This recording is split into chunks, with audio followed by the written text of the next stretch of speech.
2026 সালে রাখি পূর্ণিমায় চন্দ্রগ্রহণ 27 নাকি 28শে আগস্ট এবছর কবে পড়েছে রাখি জেনে নিন সঠিক দিনক্ষণ তারিখ।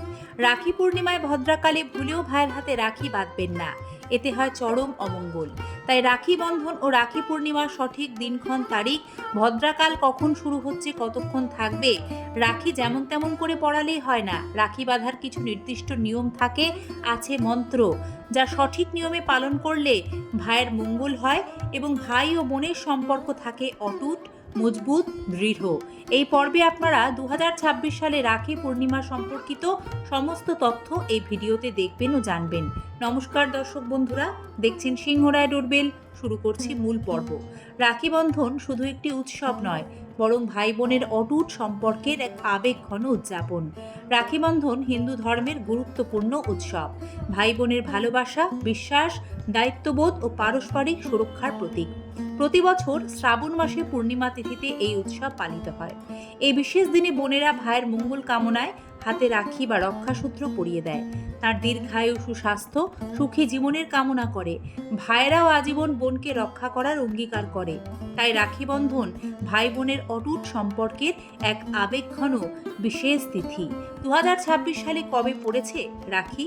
রাখি পূর্ণিমা 2026 সালে 27শে আগস্ট বৃহস্পতিবার সকাল 8:43 থেকে পূর্ণিমা তিথি শুরু হচ্ছে। পূর্ণিমা তিথি সমাপ্ত হবে 28শে আগস্ট শুক্রবার সকাল 9:28।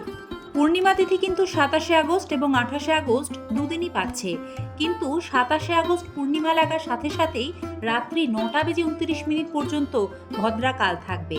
এ সময় কোনো শুভ কাজ করা হয় না, তাই 27শে আগস্ট পূর্ণিমা থাকলেও রাখি বাঁধা অশুভ। আর সে কারণেই 2026 সালে রাখি বন্ধন উৎসব পালিত হবে 28শে আগস্ট বাংলা 10ই ভাদ্র 1433 বঙ্গাব্দ শুক্রবার। রাখি পরানোর সময় থাকবে ওই দিন সকাল 5:57 থেকে সকাল 9:48 মধ্যে। 28শে আগস্ট 2026 সালের শেষ চন্দ্রগ্রহণ হতে চলেছে। 28শে আগস্ট 2026-এর চন্দ্রগ্রহণ ভারতে শুরু হচ্ছে সকাল 8:04, গ্রহণ ছাড়বে সকাল 11:22।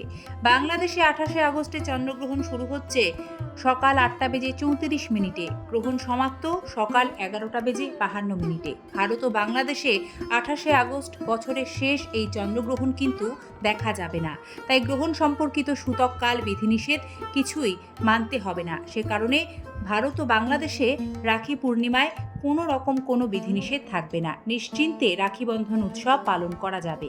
রাখি বন্ধনের দিন কি করবেন? রাখি পরানোর বিশেষ কিছু নিয়ম ও মন্ত্র আছে, সে সম্পর্কে জানাচ্ছি।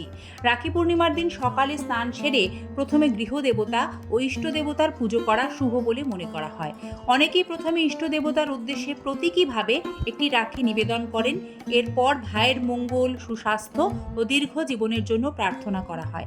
রাখি বাঁধার আগে ভাইয়ের কপালে চন্দন বা সিঁদুরের তিলক পরিয়ে অক্ষত অর্থাৎ আতপ চাল লাগানোর নিয়ম কোনো কোনো পরিবারের রীতি। এরপর ভাইয়ের ডান হাতে রাখি বাঁধা হয় এবং তার দীর্ঘায়ু ও কল্যাণ কামনা করা হয়। শেষে ভাই বোন একে অপরকে মিষ্টি খাওয়ান, উপহার আদান প্রদান করেন। এটাই প্রচলিত রীতি। রাখি বাঁধার সময় কোন বিষয়গুলি মনে রাখবেন? রাখি বাঁধার সময় ভাইয়ের মুখ পূর্ব দিকে থাকা শুভ বলে মনে করা হয়। একটি আসন পেতে ভাইকে বসিয়ে ভাইয়ের ডান হাতে রাখি বাঁধবেন। কাটা ফাটা ছেঁড়া রাখি ভুলেও বাঁধবেন না। রাখি বাঁধার পর ভাই বা দাদার মঙ্গল কামনা করবেন এবং এই দিন কালো রঙের পোশাক পরা উচিত নয়। রাগ, ঝগড়া, কটু কথা এড়িয়ে ভালোবাসা ও সৌহার্দ্যের পরিবেশ বজায় রাখার পরামর্শ দেওয়া হয়। ভাইয়ের মঙ্গল কামনা করে একটি মন্ত্র আছে, যা রাখি বাঁধার সময় পাঠ করা অত্যন্ত শুভ। সেটি কি? দর্শক বন্ধুরা, পৌরাণিক কাহিনী অনুযায়ী সর্বপ্রথম দেবী লক্ষ্মী অসুররাজ বলির হাতে রাখি বেঁধেছিলেন। সেই থেকেই রক্ষাসূত্রের মাহাত্ম্য আরও প্রসার লাভ করে। সে কারণে রাখি বাঁধার মন্ত্রটি বলি রাজার সাথে সম্পর্কিত। রাখি বাঁধার সময় যে মন্ত্রটি বলতে হয় সেটি হলো, যেনবদ্ধ বলি রাজা দানবেন্দ্র মহাবল, তেনোত্তাং রক্ষ বন্ধামি, রক্ষে মা চলো মা চল। এই মন্ত্র 3 বার পাঠ করে রাখি বাঁধবেন। আরেকটি বিষয় না জানালে রাখি পূর্ণিমা সম্পর্কিত আলোচনা অসম্পূর্ণ থাকে। দর্শক বন্ধুরা, মহাভারতের একটি সুপরিচিত ঘটনার সঙ্গেও রাখি বন্ধনের সম্পর্ক রয়েছে। কথিত একবার ভগবান শ্রীকৃষ্ণের আঙুলে আঘাত লাগলে দ্রৌপদী নিজের শাড়ির আঁচল ছিঁড়ে তার হাতে বেঁধে দেন। শ্রীকৃষ্ণ সেই ঋণ স্মরণ রেখে কৌরবদের সভায় দ্রৌপদীর বস্ত্র হরণের সময় তার সম্মান রক্ষা করেছিলেন। এই ঘটনাকে ভাই বোনের স্নেহ, বিশ্বাস ও সুরক্ষার এক অনন্য প্রতীক হিসেবে দেখা হয়। জয় শ্রীকৃষ্ণ। শুভ রাখি পূর্ণিমার আন্তরিক প্রীতি ও শুভেচ্ছা জানাই সকল ভাই ও বোনেদের। ভালো থাকবেন। সম্পূর্ণ পর্বটি দেখার জন্য ধন্যবাদ। পারলে বেশি বেশি করে সবার মাঝে পর্বটি ছড়িয়ে দেওয়ার বিনম্র অনুরোধ আজ রাখলাম, যাতে সকলে রাখি পূর্ণিমা সম্পর্কিত এই তথ্যগুলি জানার সুযোগ পায়। আজ এ পর্যন্তই। আবারও দেখা হবে নতুন কোনো তথ্য সমৃদ্ধ সনাতনী বার্তার সাথে নতুন ভিডিওতে। ধন্যবাদ। নমস্কার।